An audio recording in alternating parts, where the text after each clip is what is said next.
Out of My Mind by Sharon Draper, Chapter 7. When I sleep, I dream, and in my dreams, I can do anything. I get picked first on the playground for games. I can run so fast. I take gymnastics, and I never fall off the balance beam. I know how to square dance, and I'm good at it. I call my friends on the phone, and we talk for hours. I whisper secrets. I sing. When I wake up in the morning, it's always sort of a letdown as reality hits me. I have to be fed and dressed so I can spend another long day in the happy-faced room at Spalding Street School.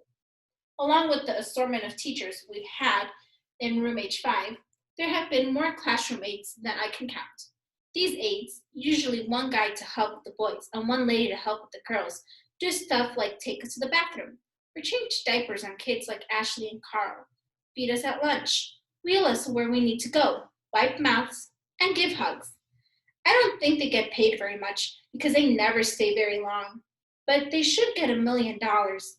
What they do is really hard, and I don't think most folks get that. It's even hard to keep good teachers for us. I guess I don't blame them for leaving because, like I said, we're a tough bunch to handle sometimes. But once in a while, we get a good one. After squeaking Mrs. Hyatt for kindergarten and game show Mr. Gross for first grade, Mrs. Tracy breezed into our room for second grade. She figured out I liked books, so she got some earphones and hooked me up with audiobooks on CD. She started with baby stuff like Dr. Seuss, which my father and I had read when I was 2. So after I tossed them on the floor a couple of times, instead of punishing me, she figured out I needed something better. I listened to all of the Babysitter Club books and those Goofy Goosebump books. She asked me questions after each book, and I got every single question right. Things like, which of these helped to solve the mystery? Then she showed me a pebble, a starfish, and an ink pen. The pebble, of course. She'd cheer after we'd gone through the questions and then hook me up to another book. That year, I listened to all the books by Beverly Cleary and all the books about those boxcar kids. It was awesome. The next year, it all unraveled. I know teachers are supposed to write notes to the next teacher in line so they know what to expect. But either Mrs. Tracy didn't do it or Mrs. Billups, our third grade teacher, didn't read them. Mrs. Billups started every morning by playing her favorite CD. I hated it. Old MacDonald Had a Farm, Twinkle, Twinkle, Little Star, The Itsy Bitsy Spider, all sung by children who could not sing. The type of music grown-ups think is all kinds of cute. It's awful. Mrs. Billups put it on at full volume every single morning, over and over and over. No wonder we were always in a bad mood. Once she had the Tin Pan Band on. Mrs. Billups went over the alphabet every single day with third graders. Now, children, this is a name. How many of you can say A? Good. She'd smile and say, good, even if nobody in the classroom responded. I wondered if she would teach able-bodied third graders the same way. Probably not. The more I thought about it, the angrier I got. Now let's move on to B. This is the letter B. Let's all say B. Good. Again to silence. She didn't seem to care. I glanced with longing at the books on tape and the earphones which had been shoved into a corner. One day, I guess I'd had enough. Mrs. Billups had expanded from saying the letters to making the sound of each one. Bah, she said loudly, spitting a little as she said. Bah is the sound of the letter B. Let's all say bah together, children. Then Maria, who was always in a good mood, started throwing crayons. Willie began to babble, and I bellowed. I may not be able to make clear sounds, but I can make a lot of noise.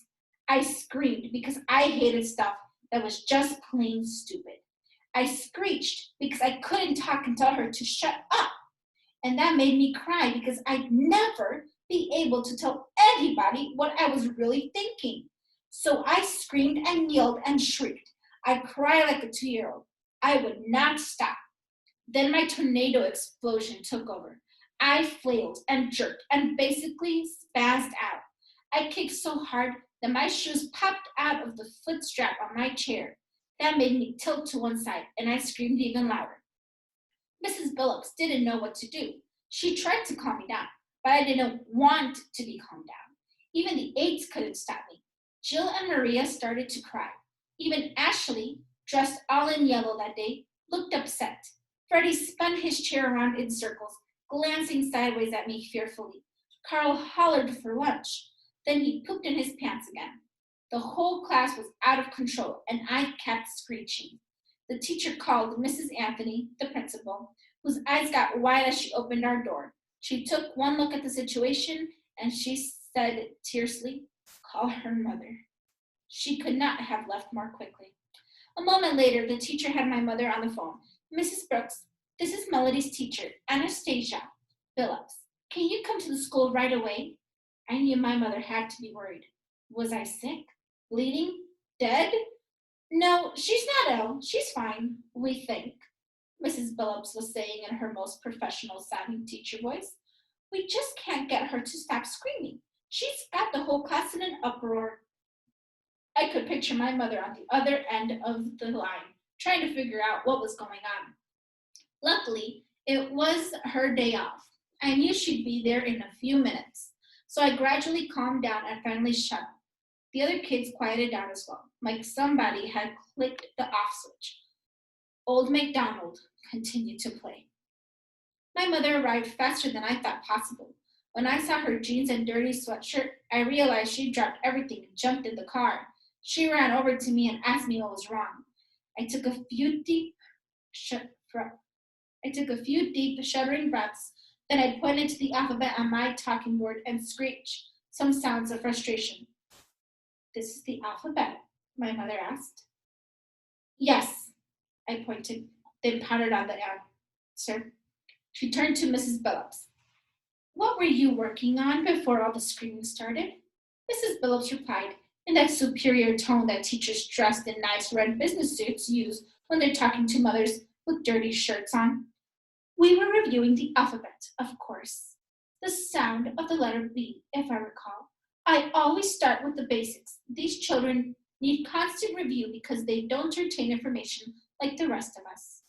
My mother was getting the picture. "So you were going over the ABCs?" "Correct." "It's February." "I beg your pardon? School started in August. You haven't gotten past the letter B in 6 months?" My mom was bawling and unballing her fists. I've never seen my mother hit anything, but when I see her doing that, I always wonder if she might. "Who are you to tell me how to run my class?" the teacher asked angrily. "And who are you to bore these children with mindless activities?" my mother snapped back. "How dare you?" the teacher gasped. "I dare anything for my daughter," Mom replied, her voice dangerous. "And for the rest of these children." "You don't understand," the teacher began. Mom interrupted her. "No, Mrs. Billups, it is you who does not understand." Mom looked like she was trying to calm herself down, because she then said, "Look, have you ever said to yourself, if they show that stupid commercial on TV once more, I think I'll just scream?" Mrs. Billups nodded slowly. "Or, if I have to sit 5 more minutes in this traffic jam, I'll simply explode." "Yes, I suppose," she admitted. "Well, I think that's what happened to Melody. She said to herself, if I have to go over those letters one more time, I'll just scream. So she did. I really don't blame her, do you?" Mrs. Billups looked from my mother to me. "I guess not, now that you explain it that way," Mrs. Billups finally said, her voice now as calm as my mother's. "Melody knows her alphabet, all the sounds of all the letters, and hundreds of words on sight. She can add and subtract numbers in her head. We discussed all this at our last parent conference, didn't we?" I could tell my mother was trying to control her temper. "I thought you were exaggerating," the teacher said.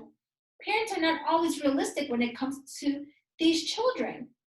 "If you call them these children one more time, I might scream," my mother warned. "But Melody does have mental and physical limitations." Mrs. Billups argued, trying to put my mom in her place, I guess. You have to learn to accept that. And the fire was back. Melody can't walk. Melody can't talk. But she is extremely intelligent, and you better learn to accept that, Mom spat out.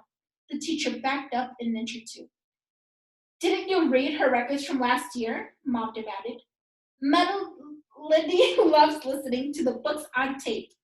I tried to approach each child with an open mind and not be influenced by other teachers. All the records are in a box someplace. Maybe you should find that box, my mother said, her lips tight. Well, I never, Mrs. Billups countered. Maybe that's your problem, Mom replied with a grin. Then she tilted her head and turned toward the CD player. Oh, one more thing. May I see that wonderful CD you're playing? Of course, Mrs. Billups said, smiling a little. The children love this. Do they? Mom asked. The teacher lifted a disc from the player. Twinkle, twinkle, silence. Willie sighed out loud. Mom took the CD, dug down in her purse for a moment, gave Mrs. Billups a $5 bill, and deftly snapped the disc in half. That music was cruel and unusual punishment. Freddie and Maria cheered. Gloria whispered, Thank you. For a moment, I almost felt sorry for Mrs. Billups. She looked so confused. She just didn't get it. Mom walked over to the sink in our room, turned on the warm water, and soaked a stack of paper towels under the faucet. She came back to me and gently wiped my face with the warm, soggy wad. Nothing had ever felt so soothing. She then brushed my hair, adjusted the straps and buckles on my chair, gave me a quick hug, and went home. Mrs. Billups quit her job after spring break, so we ended up with a series of subs till the end of the year. I think she had figured it would be easy to work with people who were dumber than she was. She was wrong.